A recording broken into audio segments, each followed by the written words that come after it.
The UFC returned to the apex this weekend with a battle of top middleweights between Marvin Vettori and Roman Dolidze. There's been a lot of middleweight main events recently when you think about Israel Adesanya versus Nassourdine Imavov and Imavov getting the biggest win of his career. You think about Dricus du Plessis defending his title against Sean Strickland at UFC 312, and then more recently Jared Cannonier kind of solidifying his position as a top contender with the 4th round stoppage over Gregory Rodriguez. There's been a lot of turnover at the top of this division. It's going to be interesting to see how this fight affects that as well. This is a rematch from an action fight just over a couple of years ago from UFC 286.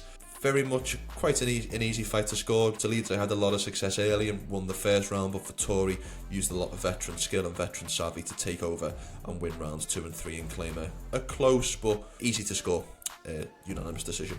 Marvin Vettori, he was on a very solid run up until his initial title shot against Israel Adesanya.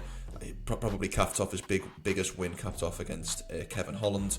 Since then, he's been up and down, alternating wins and losses, and is coming off an 18-month layoff after his most recent fight in a unanimous decision loss to Jared Cannonier. Dolidze's also been in strange form. He had a main event decision loss to Nassourdine Imavov early in 2024, but is currently on a 2-fight winning streak over Anthony Smith in a less than great fight, and then getting a first round doctor stoppage over Kevin Holland most recently. So although he's on a 2-fight win streak, it's still kind of a strange run of form that he's on. When I think about Marvin Vettori and Marvin Vettori's game, he's big and he's strong for the middleweight division. He's very physical. He also has a high output of both striking and also grappling. He does seem to have a decent gas tank that can certainly see him over 5 rounds. And obviously there's a massive positive to take in the fact that he already has a victory, and a fairly recent victory over Roman Dolidze just under 2 years ago. When I think about a vintage Marvin Vettori performance, I probably think about the main event he had against Paulo Costa, where he really overwhelmed Costa at times with his pace and with his pressure.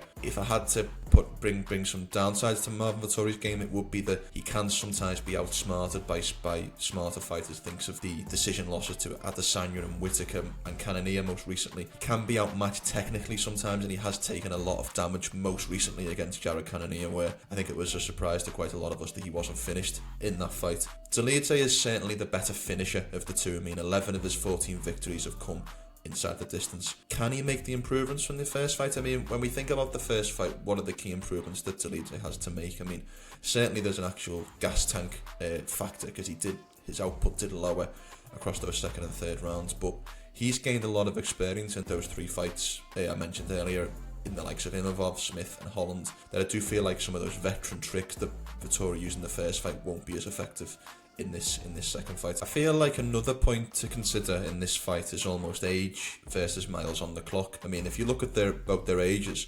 Dolidze 36, Vettori 31. Vettori's been a lot more harder fights and taken a lot more damage than Dolidze, and also been in a lot more fights. I mean, Vettori's record 19-7, Dolidze's record 14-3. So that's a point to consider, and especially with Vettori's last fight against Cannonier, it will be interesting to see what his punch resistance is like, because Marvin's always had fantastic durability, but that is just a point for us to consider. Vettori's training out of American Top Team for this camp. Dolidze generally does his camps out of Extreme Couture. Vettori has spent time in Las Vegas under Eric Nixick and Extreme Couture, so it will be interesting to see if there's any part of what they've picked up in the training room, Dolidze's team have picked up in the training room, that they can bring into this fight. For me, if I had to make a prediction, I think Dolidze will win this fight. Roman Dolidze will win this fight on points in probably what will be a all-action affair and a pretty interesting fight. Vettori, as always, will have his moments in both the striking and the grappling, but I do feel like Roman Dolidze will have enough and will have learned enough from the first fight to get over the line and probably secure the biggest win of his career and push himself into the top 10 of the middleweight division. It's difficult to ascertain what's on the line here or what's next for the winner of this fight. I mean,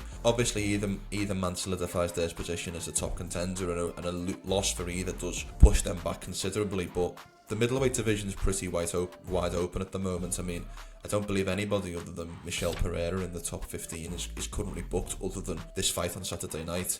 I don't anticipate a massive push for either Dolidze or Vettori coming off a win from the UFC. Obviously, they both unlock interesting markets for the UFC, Vettori with Italy and Georgia with Dolidze. Possibly a Jared Cannonier or maybe an Anthony Hernandez, who are hovering around the 8 to 10 range, could be interesting matchups next, but I do feel like the next opponent for the winner of this fight does depend on the manner of victory. If it's a decision or a less than entertaining fight, then obviously that will affect things. Then if somebody comes out there and blows the doors off the other and gets an early stoppage or a fantastic knockout or submission. So just a point to consider, but there doesn't feel like a particularly clear next step for the winner on Saturday night.